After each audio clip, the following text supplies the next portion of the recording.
most common descriptors for DMS are creamed corn, cooked vegetable, oysters, and tomato juice. As concentration increases, DMS produces a slick, mouth-coating sensation and makes the beer more satiating. Many beer competition guidelines stipulate that DMS is allowable at low levels, especially in light-colored lager beers.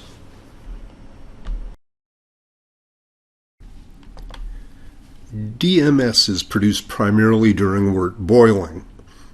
The compound S-methylmethionine, or SMM, is present in all varieties of malt, and it's converted to DMS during the wort boil. DMS is also produced by some microbial contaminants, particularly by Obesum bacterium proteus and some wild yeasts. The level of SMM can be controlled during malting, and malt suppliers can assist in selecting base malts that offer low levels of SMM towards achieving low production of DMS.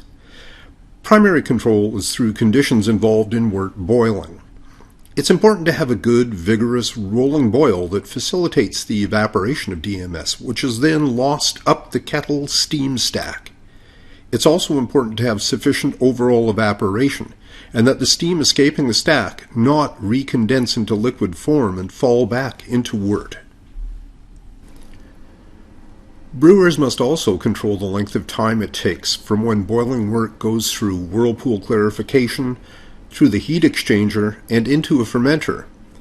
While wort remains hot from the kettle, the temperature is sufficient to continue the conversion of SMM to DMS, but the DMS is not evaporating, so it will remain in the wort. As a rule of thumb, wort should take no more than 2 hours to be whirlpooled, cooled, and transferred in totality to a fermenter.